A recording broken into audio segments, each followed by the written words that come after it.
नमस्कार, स्वागत है आप सभी का। आपके साथ मैं हूं मेघना सचदेवा। ज्ञानवापी मामले को लेकर आज सुप्रीम कोर्ट में सुप्रीम सुनवाई हुई है। इस मामले की सुनवाई अब वाराणसी की जिला जज ही करेंगे। सुप्रीम कोर्ट ने केस को जिला जज के पास भेज दिया है और जिला जज को 8 हफ्ते तक सुनवाई पूरी करने के लिए कहा गया है। आज सुप्रीम कोर्ट में ज्ञानवापी मसले पर लंबी बहस चली है।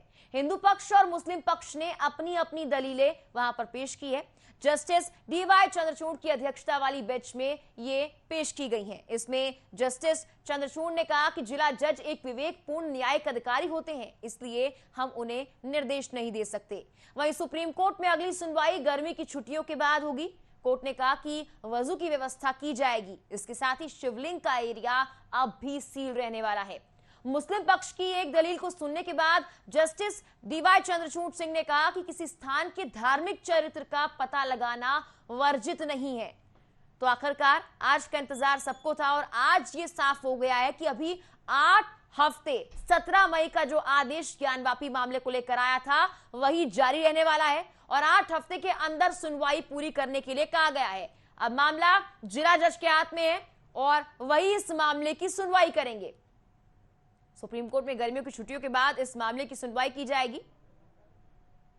हालांकि सुप्रीम कोर्ट की तरफ से यह भी कहा गया है कि जिला जज को हम आदेश नहीं दे सकते हैं, इसलिए 8 हफ्ते का इंतजार अब किया जा रहा है और 8 हफ्तों में कई ऐसी दलीलें हैं जो पेश की जाएंगी, कई ऐसी याचिकाएं हैं जिन पर सुनवाई की जाएगी। इसमें 1991 का कानून भी आता है। हालांकि इसी को लेकर जब मुस्लिम पक्ष के वकील ने अपनी दलील रखी तब जस्टिस डीवाई चंद्रचूड़ ने कहा कि किसी भी स्थान का धार्मिक चरित्र पता करना वर्जित नहीं है। मुस्लिम पक्ष के वकील का जो दावा था, जो दलील थी, वो 1991 के कानून को लेकर थी और इसी पर टिप्पणी की जस्टिस डीवाई चंद्रचूड़ ने। इस मामले पर सभी की निगाहें बनी हुई थी। यह भी कहा है कोर्ट ने आज साफ तौर पर कि वो चाहते हैं कि शांति भंग ना हो, देश का जो माहौल है वो सही रहे।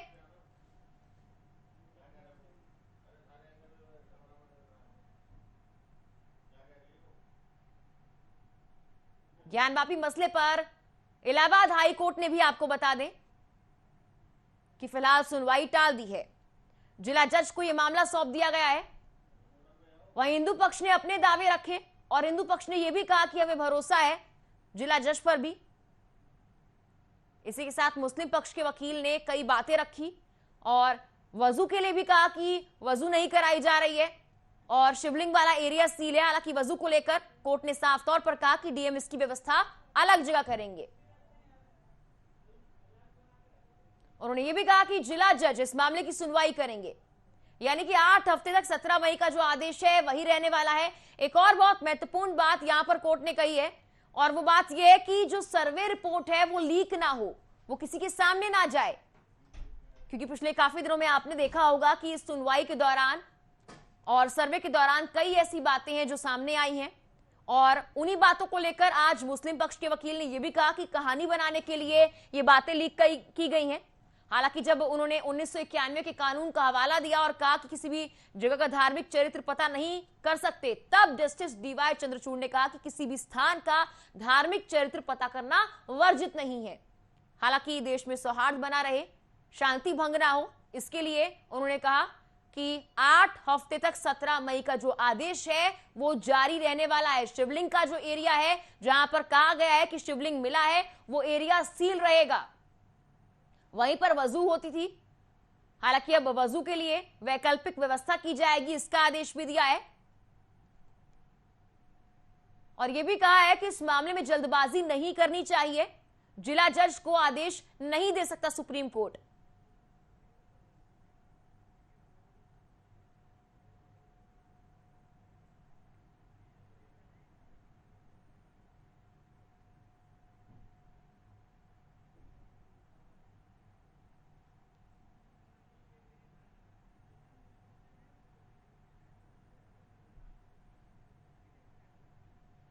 मेरे साथ मेरे सहयोगी चंदन जुड़ गए हैं, बीजेपी नेता भी जुड़ गए हैं मेरे साथ। चंदन, पहले आपके पास आना चाहूंगी। फिलहाल मामले को लेकर तमाम तरह की अपडेट्स आ रही हैं, हालांकि भी 8 हफ्ते का वक्त और लग सकता है, क्या अपडेट है चंदन? मेघना, जिस तरह से सुप्रीम कोर्ट में सुनवाई हो रही थी ज्ञान मामले को लेकर, सुप्रीम कोर्ट ने आज साफ कर दिया कि मामला जो है वो जिला जज के पास ही रहेगा और जिला जज अपने लेवल पर इसको देखेंगे। और कई प्रकार के निर्देश भी दिए सुप्रीम कोर्ट ने कहा कि जो रिपोर्ट है उसे लीक नहीं होना चाहिए था, ये सिलेक्टिव रिपोर्ट लीक हो रही है, इसको लेकर भी जज को देखना चाहिए। और सुप्रीम जो लगातार जिला जज के फैसले पर सवाल उठा रहा था मुस्लिम पक्ष, उसको लेकर भी उन्होंने कहा कि जो सुनवाई है वो मैच्योर हाथों में हो रही है। साफ कह दिया कि आप जिला जज के जो मानसिक वो जो चीजें हैं, जो उनके फैसले हैं, उन पर आप सवाल नहीं उठा सकते। और न्यायाधीश हैं वो फैसला जो दे रहे हैं वो एकदम ही साफ और क्लियर कट है। इसके लेकर लगातार मुस्लिम पक्ष आरोप लगा रहा था कि जो कोर्ट का फैसला आया है वो एक तरफा फैसला है। साथ ही सुप्रीम कोर्ट ने यह भी कह दिया कि 8 हफ्तों के अंदर इस पूरे मामले की सुनवाई की जानी चाहिए। सुप्रीम कोर्ट का साफ आदेश है कि 8 हफ्ते के अंदर पूरे मामले की सुनवाई कर ली जाए, ताकि ये अगर कोई फैसला आता है तो फिर सुप्रीम कोर्ट और हाई कोर्ट के रास्ते खुले। बिल्कुल चंदन, आपसे मैं लगातार अपडेट लेती रहूंगी। राहुल आनंद बीजेपी नेता लगातार हमारे साथ बने हुए हैं। सर स्वागत है पहले तो आपका न्यूज वॉच इंडिया पर। सर फिलहाल मामले को लेकर जो सुनवाई है वो आज हुई है। सुनवाई में ये कहा गया कि 8 हफ्ते का वक्त अभी और लगेगा और ये भी कहा गया कि जिला जज पूरे मामले की सुनवाई करेंगे। जो आज सुनवाई हुई है, क्या संतुष्ट है? उससे लगता है कि आने वाले वक्त में पूरे मामले को लेकर सही तरीके से सुनवाई भी होगी और फैसला भी आएगा? देखिए, किसी भी चर्चा की शुरुआत करने से पहले मैं एक चीज बोलना चाहूंगा कि समर शेष है नहीं पाप का भागी व्याघ्र, जो तटस्थ है समय लिखेगा उनके भी अपराध। जिस प्रकार से ज्ञानवापी मस्जिद का मसला अभी जो सामने प्रकाश में आया है, और ये पहले ही तय हो चुकी थी कि यहाँ पर कैसे कैसे उनके ऊपर जुल्म और सितम ढाई गई थी। सबसे बड़ी बात यह है कि कभी भी किसी भी चीजों को करने से पहले एक निश्चय और अनिश्चय का बोध होता है, जिसमें ये पता चलता है कि पहले क्या हुई थी, अब क्या हो रही है। पहले औरंगजेब ने आया, तोड़ा, ये सब लोग ने माना, लेकिन इसके पहले इतिहास गवाह है, इतिहास साक्षी रहा है कि 1100 कांग्रेस के पूर्व कानून मंत्री ने भी एक पुस्तक लिखी थी जिसमें उन्होंने कहा था कि जब औरंगजेब आए तो 1100 से लगातार 1100 से मंदिर को तोड़ना शुरू किया गया था, बीच बीच में बनाया गया था। और अभी जो फैसला आया माननीय सुप्रीम कोर्ट की तरफ से, उसका हम सम्मान करते हैं। जो सत्य है उसकी सत्यता को स्थापित करनी चाहिए। हमारे देश के अंदर सबसे बड़ी विडंबना जो है वो ये है कि लोग सेकुलरिज्म की जो परिभाषा है ना, वो अपने हिसाब से परिभाषित करते हैं, और ये आज के दिन में ये सबसे डरावना शब्द हो गया है। इसके नाम पे अगर आप बात करें, जिस तरह लोगों ने आरोप लगाए इसके ऊपर कि ये झूठा है, इस पर हिंदू वर्ग इसके ऊपर अपने आप को जबरदस्ती कर रहा है, तो मैं ये बोलना चाहूंगा कि जो ये अल्पसंख्यक लोग जो अपने आप को बताते हैं, ये बहुसंख्यक को किस प्रकार से दबाते हैं ये सामने नजर आता है। जो इनके लोग हैं, जो इनके आका हैं, ये ऐसे लोगों को रोल मॉडल मानते हैं। राहुल जी देखिए, अभी आपने कहा कि जो इतिहास है वो गवाह है कि क्या क्या हुआ है। आपने जिक्र भी किया, आपने तथ्य भी सामने पेश किए, लेकिन इतिहास बहुत कुछ कहता है, स्कंद पुराण बहुत कुछ कहता है, लेकिन इन सबसे परहेज किया है फिलहाल कुछ भी कहने से सुप्रीम कोर्ट ने। उन्होंने कहा कि जिला जज एक विवेक वाले व्यक्ति होते हैं, वक्त लगेगा लेकिन अच्छी सुनवाई होगी। उन्होंने ये भी कहा कि 1991 का जो कानून है अभी उस पर सुनवाई होने दी जाए, अभी मुस्लिम पक्ष को सुना जाए, उसके बाद कोई फैसला लिया जाए। तो आपको नहीं लगता कि आपको भी देश में भाईचारा बनाने के लिए अभी फिलहाल के लिए इस मामले में जो भी तथ्य सामने आ रहे हैं, 8 हफ्ते का वक्त उनको देना चाहिए, तथ्य सामने आए, उसके बाद जो फैसला चाहे आपके पक्ष में आए चाहे किसी और के पक्ष में आए, लेकिन सुप्रीम कोर्ट का जो फैसला होगा वो सबसे ऊपर होगा, जिला जज का जो फैसला होगा वो सबसे ऊपर होगा? देखिए मेघना जी, एक सबसे बड़ी बात यह है कि आपसी सौहार्द बनाने की जो बात करती है वो क्या बहुसंख्यक आबादी को ही करनी होती है। और जब ज्ञानवापी मंदिर का माफ कीजिएगा, जब ज्ञानवापी मस्जिद का जब सर्विस शुरू किया गया था, उस समय दोनों पक्ष को सामने बैठाकर बातें की गई थी और दलील भी दी गई थी। उस समय लोगों ने कहा कि ठीक है, फिर बाद में वो खुद जाकर लोअर कोर्ट में जाकर इसके ऊपर आपत्ति दर्ज करने लगे। यही नहीं, आप उठाकर देख लिए, जो मन ग्रंथ बातें जो बताई गई, जो सिखाई गई, वही रटा दी गई उनको। और वो कैसे, जब औरंगजेब बंगाल से चला, देखिए कैसी बातें हैं, औरंगजेब बंगाल से चला और बंगाल से चलकर आया, और रास्ते में जब हिंदू राजा साथ में थे, जबकि हिंदू राजा कभी हुआ नहीं करते थे। दूसरी बात अगर देखा जाए, उसने कहा कि जब रानियां गई मंदिर में दर्शन करने के लिए, तो एक पुजारी ने उसे पकड़ लिया था और औरंगजेब को गुस्सा आया तो उसने उसको तोड़ दिया। जबकि इतिहास गवाह है कि औरंगजेब फतेहपुर से आगे बढ़ा ही नहीं, कभी नहीं बढ़ा। तो इस प्रकार की बातों को समझाया जाता है मुस्लिम स्कॉलरों के द्वारा, और यही ऐसे बहुत सारे उदाहरण हैं।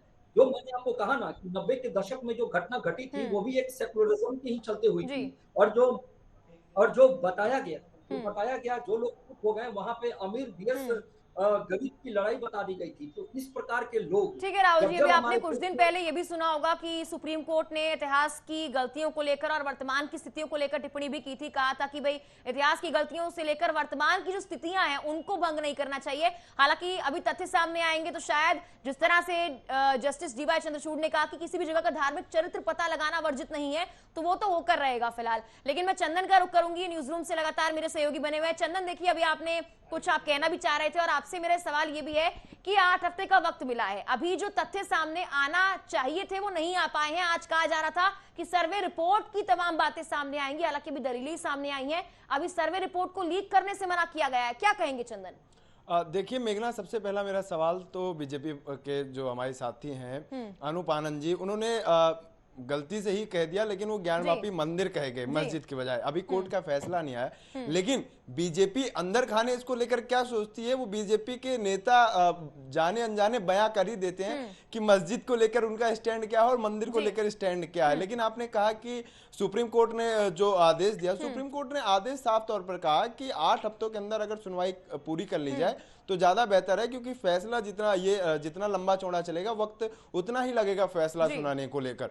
इसीलिए सुप्रीम कोर्ट ने सख्त आदेश दिया, और इसीलिए सुप्रीम कोर्ट बार बार ये कह रहा था कि जो मामला है उसको अपने लेवल पर सुना जाना चाहिए, जिला जज अपने लेवल पे सुने, और जो धार्मिक उन्माद ना फैले, इसको लेकर सुप्रीम कोर्ट ने भी कई बार अपने जजमेंट में कहा कि धार्मिक उन्माद ना फैले, इसको लेकर भी हमें शांति बनाए रखने की जरूरत है। और धरातल पर जो अधिकारी हैं उनको भी जरूरत है कि वो सभी चीजों को मैनेज करें और किसी भी प्रकार से धार्मिक उन्माद ना फैले, इसको लेकर जिला अधिकारी, कमिश्नर और जो भी सारी चीजें हैं वो सुनिश्चित करें कि किसी प्रकार के कोई उन्माद ना हो, और इसी को लेकर सुप्रीम कोर्ट ने यह भी आदेश दिया। मेघना, ठीक है राहुल जी, देखिए चंदन ने आपसे सवाल भी किया कि आपने जाने अनजाने ही सही उसे मस्जिद को मंदिर कह दिया। अभी कोर्ट ने आदेश नहीं दिया है, फैसला नहीं हुआ है, अभी कुछ भी स्पष्ट नहीं हुआ है, अभी जो बातें हैं वो सिर्फ निकलकर सामने आ रही हैं। लेकिन आपको लगता है कि आने वाले वक्त में फैसला भले ही आपके पक्ष में आए या ना आए, लेकिन इस तरह की बातें अगर कोई नेता करता है या इस तरह की बातें सामने आती हैं तो फिलहाल के लिए स्थिति जो है वो कहीं ना कहीं शांतिपूर्ण नहीं रहेगी, दोनों पक्ष फिर से आमने सामने आएंगे, विरोध हो सकता है, जो भाईचारा है वो बिगड़ सकता है? देखिए मीना जी, मैं आपको एक चीज और स्पष्ट कर देना चाहूंगा कि मैंने ज्ञानव्यापी मंदिर कहा था, उसके बाद मैंने तुरंत इसको सुधार भी किया। बिल्कुल, शायद आपने ध्यान नहीं दिया और आपके नहीं बिल्कुल ध्यान दिया।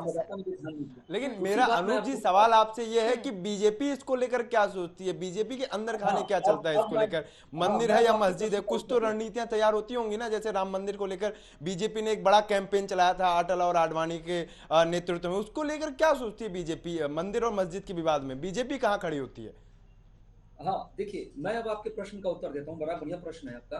जब इच्छा शक्ति दृढ़ संकल्पित होती है किसी भी कार्य को करने के लिए, तो आपके लिए जो भी बाधाएं आती है वो आसान हो जाते हैं, आपके लिए रास्ता स्वयं तैयार होने लगते हैं।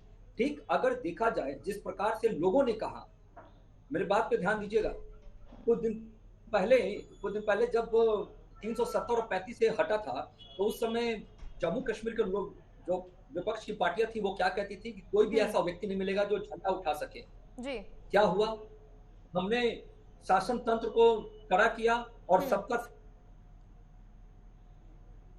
सम्मान किया, और जो गलत थे उनको सलाखों के पीछे। दूसरी बात करूं मैं, अयोध्या की बात कर लेते हैं। तो अयोध्या के अंदर 2017 के पहले जो सरकार थी, और जब इच्छा शक्ति की बात कर लें, और अभी की जो सरकार है उसने दृढ़ संकल्पित होकर पहले ही अनाउंस कर दिया था। देखो, पहले जो गलती करते थे उनको बढ़ावा दिया जाता था और बहुसंख्यक पक्ष को दबाया जाता था, और सेकुलरिज्म जो सब जहर की तरह, कैंसर की तरह विलाप हो चुका है, इसका भय दिखाया जाता था। देखो, बड़ा सिंपल सा शब्द है, बड़ा आसान तरीके में मैं आपको समझाता हूँ। जब कोई मर्डर करता है, कोई अगर मुस्लिम वर्ग के लोग जब मर्डर कर देते किसी का, तो उसके ऊपर जो कानून लागू होता है तो वो भारतीय संविधान के तहत लागू होता है। उस समय ये यूसीसी कानून का भी समर्थन करते हैं, क्योंकि लगभग वही सारी धाराएं चलती हैं।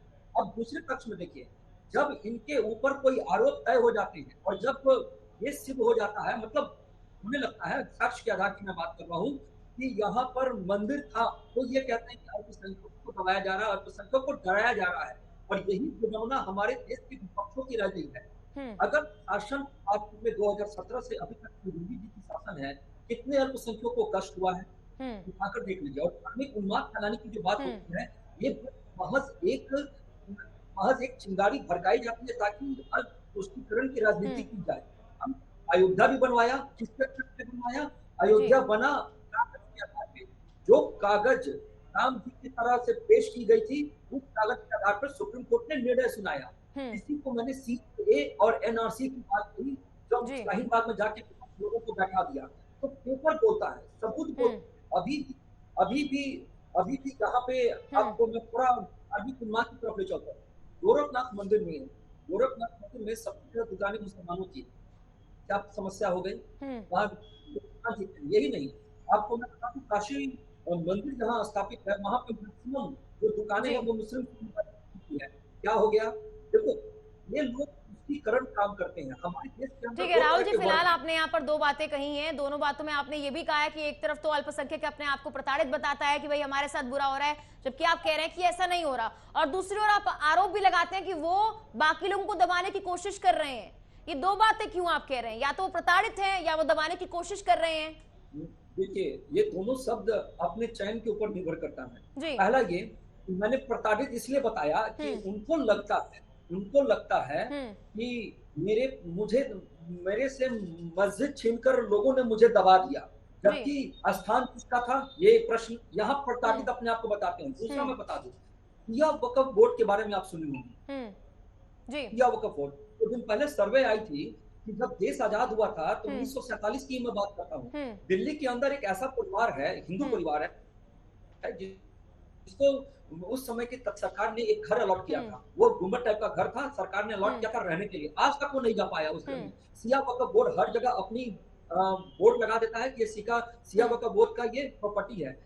बड़ा आश्चर्यजनक बात होगा, मैं जब आपको डाटा दूंगा कि आजादी के पहले उनकी जो प्रॉपर्टी थी उसकी संख्या कितनी थी और आजादी के बाद इतनी तेजी से बढ़ रही है, आप मानेंगी 8 लाख एकड़ उनकी जमीनें हो गई हैं। इसका मतलब ये है कि वो उन जगहों को कब्जा कर रही है अपने वोट का नाम दिखाकर, अल्पसंख्यकों का भय दिखाकर, जो सेक्युलरिज्म नेताओं के शहर में ये काम चलता है। मैंने इसलिए कहा, और जिसका भी घर है, जिसका भी पेपर है, उसको मिलेगा, सिंपल सी बात है। बिल्कुल। और जहां तक जो बहुत लंबित मामला था, जो भी लंबित मामला है, उस सबको ठीक करने का श्रेय सारी राजनीतिक पार्टियों को होना चाहिए, लेकिन सबने सेकुलरिज्म का बात किया। मैं एक बड़ा आपको छोटा सा उदाहरण दूंगा, मैं सनातन धर्म से आता हूँ इसलिए मैं सनातनी बात करता हूँ। मैं आपको बताना चाहूंगा कि एक शिव जी भस्मासुर के तपस्या से इतने प्रसन्न हो गए कि उन्होंने उसको वर दे दिया कि तुम जिसके सर पे हाथ रखोगे वो आदमी जल जाएगा। ठीक उसी प्रकार ये सेकुलर शब्द वही चीज है। वही ठीक है राहुल जी, अभी आपने डेटा की बात भी की। डेटा का इंतजार सबको करना चाहिए, चाहे नेता हो, चाहे आप सनातनी हो, चाहे वो हिंदू पक्ष का हो, मुस्लिम पक्ष का हो, सबको इंतजार फिलहाल यही करना चाहिए कि 8 हफ्ते के अंदर क्या कुछ होता है। मेरे सहयोगी चंदन फिलहाल कुछ कहना चाह रहे हैं। चंदन, क्या अपडेट है, क्या कुछ आप देखिए मेघना, मेरा सवाल अनूप जी से ही है। लगातार इनकी सरकार बनने के बाद 2014 में राम मंदिर में जिस तरह से तेजी हुई, सुनवाई में तेजी आई और सबने देखा कि राम मंदिर का फैसला है और राम मंदिर का भव्य निर्माण हो भी रहा है, लेकिन लगातार ये 2019 के बाद से ऐसी एक लहर उठ गई है कि हर जगह मंदिर मस्जिद के दावे खड़े हो गए हैं। अब देखिए काशी का चल रहा है, ज्ञान वापी का चल रहा है, अभी कल खबर आएगी जो जामा मस्जिद है, दिल्ली की जामा मस्जिद, उसके नीचे भी ये दावा कर दिया गया कि वहां भी हनुमान मंदिर है। तो मेरा सवाल अनूप जी से है कि अनूप जी, आप ही के शासन काल में ये सारे मुद्दे इतने उभर कर क्यों आ रहे हैं, या पिछले 70 साल में ऐसा क्यों उभर कर नहीं? क्या मतलब बीजेपी का कोई एजेंडा है या बीजेपी ऐसे ही मतलब सबको फ्री हैंड है, सब दाखिल कर दो याचिका? ठीक है राहुल जी, देखिए ये अब एक कहीं ना कहीं बहुत बड़ा सवाल है कि अब इस मामले के बाद जब कहा जा रहा है कि भाई मथुरा का मामला भी सामने आ रहा है, काशी का मामला तो अब निपटारा हो ही जाएगा, इससे पहले अयोध्या का मामला सबने देखा, लेकिन अब एक के बाद एक जो मामले सामने आ रहे हैं, खासकर सोशल मीडिया के इस जमाने में हर कोई दावे ठोक रहा है कि इस मस्जिद के नीचे मंदिर है, यहाँ पर शिवलिंग है, इस मंदिर के नीचे मस्जिद है, इस तरह की तमाम बातें सामने आ रही हैं। तो ये क्या अब याचिकाओं का दौर शुरू हो जाएगा कि इस तरह की याचिका दायर की जाएगी, फिर इस पर इतना वक्त लगेगा? सुप्रीम कोर्ट के पास और बहुत सारे मामले हैं सर, तो इन मामलों को रोकने के लिए आप क्या करेंगे फिर? देखिए, जो भी स्थान जहां हिंदुओं की शुरुआत हुई थी, क्योंकि हिंदुओं का जो दमन किया गया लोगों के द्वारा, खास करके जब मोहम्मद गौरी आए, उसके बाद औरंगजेब, अकबर, जितने लोग भी आए, और जो भी लोगों ने एक ऐसी पटकथा लिखी जिसमें इस बात को परिभाषित किया गया कि हिंदू धर्म को किस प्रकार से दबाना है, तो उन्होंने तोड़ा। और आपको भी पता है कि इतिहास अपने आप को दोहराता है, मैं आपको एक बड़ा ही छोटा सा प्रश्न, बड़ा आसान तरीके में आपको समझाता हूँ कि औरंगजेब की राजकीय अभिलेख है मासिर ए आलमगीरी, जिसमें स्वयं बादशाह ने काशी विश्वनाथ में अनेक मंदिरों को ध्वस्तीकरण करने के बारे में जिक्र किया है। तो ये अभिलेख है जो उपस्थित है। और जहां तक बात काशी के बाद मथुरा की है, तो मैं आपको जानकारी के लिए बताऊं कि हमारे देश के अंदर मामले चलते रहते हैं, और हमने अपने मैनिफेस्टो में इस बात को कहा था कि सबका साथ सबका विकास की बात की थी, और हमने किसी को छोड़ा भी नहीं। अगर मुस्लिम महिलाओं की बात करें तो उनको सशक्त करने के लिए हमने ट्रिपल तलाक हटाया, इसका भी जोर विरोध किया गया, और आज देखिए उसके पीछे जाके परिणाम ये दिख रहे हैं कि मुस्लिम महिला धीरे धीरे सशक्त हो रही है और अपने अधिकार के लिए लड़ रही है। पहला। दूसरा, मैं बात कर लेता हूँ कि जो सरकार को जो वेलफेयर में जो काम करनी चाहिए वो भी काम हो रही है। अगर आप देखेंगे गाँव में मैं आपसे अनुरोध भी करूंगा, मौका मिले तो आप जाकर एक बार देखिएगा, वहां पे भी किस प्रकार की सुविधाएं जो सरकार द्वारा संचालित की जा रही है, वो लोगों हर वर्ग के लोगों को दिया जा रहा है। तो इससे ये स्पष्ट होता है कि कहीं हमारी सरकार में सत्यापन और पारदर्शिता है। और मैं आपको बता दूं, सुप्रीम कोर्ट अपना काम करता है, हाई कोर्ट अपना काम करता है। अभी लगभग 5 ऐसे मामले हैं जो शक के घेरे में है, उन सब पे कार्रवाई होती है। मैं अभी कोई चर्चा में बैठूंगा तो मैं वो 5 चीज आपको बता दूंगा। कुछ बंगाल में है, कुछ अहमदाबाद में है, कुछ में है, और कुछ कहीं है, तो और जगह है वो भी। लेकिन सबसे बड़ी बात ये कि किसी भी शासन को ऐसी कनेक्टिविटी बनानी चाहिए अपने प्रजातंत्र के साथ कि कहीं भी कोई समस्या भी ना हो। और योगी जी का रोल मॉडल तो खास करके तो देश के लोगों ने अपनाया है। मैं आपको दिल्ली पे ले चलना चाहूंगा, दिल्ली पे ले चलना चाहता हूँ, क्योंकि जहांगीरपुरी में जब बुलडोजर चला था तो आपने देखा ना, वो बिंदी किस प्रकार से सक्रिय होकर आकर बुलडोजर रोकने के लिए प्रताप हो गए। हर लोग कहने लगे कि डराया जा रहा, धमकाया जा रहा है, जबकि बुलडोजर चल रहा था जिसपे अतिक्रमण किए हुए एरिया पे, लेकिन पता नहीं क्यों। ठीक उसके बाद जब बुलडोजर फ्रांस कॉलोनी में चला तो किसी ने कोई पोस्ट नहीं किया, किसी ने चूक-चाक तक नहीं की। तो मैं यही कहता हूँ, जो विपक्ष का रवैया है यही गलत है। अगर जिस दिन वो सही हो जाएंगे उस दिन हम सही हो जाएंगे और सब सही हो जाएगा। मैं एक चीज और बताना चाहूंगा, थोड़ा सा मैं हटके बात कर रहा हूँ, इस बात को अदरवाइज ना ले, मेरा आपसे अनुरोध है। नहीं सर, लेकिन आम आदमी पार्टी ने आरोप भी लगाया था कि बीजेपी के नेताओं पर बुलडोजर नहीं चलता है, उनकी अवैध प्रॉपर्टी से बुलडोजर नहीं चलता है, ये सिर्फ छोटी संकरी गलियों तक पहुंचता है जहां पर गरीब लोग रहते हैं। हालांकि इस मुद्दे पर हम नहीं फिलहाल बात कर रहे हैं, हम चंदन के पास चलते हैं। चंदन, आपसे कुछ सवाल करना चाहते हैं। चंदन देखिए मेघना, सवाल अनूप जी से यही फिर कि अगर ये कहते हैं, राहुल जी से यही बात है कि कहते हैं कि योगी सबका साथ लेकर बात करते हैं चलने को लेकर, और बीजेपी भी ये कहती है कि सबका साथ सबका विकास, लेकिन लगातार ऐसी कार्रवाइयां सामने आती हैं जो केवल एक धर्म विशेष के खिलाफ कार्रवाई होती है। तो सवाल उठता है कि बीजेपी क्या एक धर्म विशेष के खिलाफ कार्रवाई कर रही है या सबका साथ सबका विकास लेकर कार्रवाई? जाए आप खरगोन में देखिए, खरगोन में जो हुआ उसके बाद बाबा का बुलडोजर चला, योगी का बुलडोजर चल ही रहा है, और दिल्ली में भी इसकी वानगी जहांगीरपुर में हमें देखने को मिली। तो सवाल यही है कि सबका साथ सबका विकास लेकर चलने की बात तो करते हैं, लेकिन एक धर्म विशेष के खिलाफ ही कार्रवाई होती है, ऐसा तो फिर कैसा विकास हुआ? सबका साथ कैसा विकास हुआ?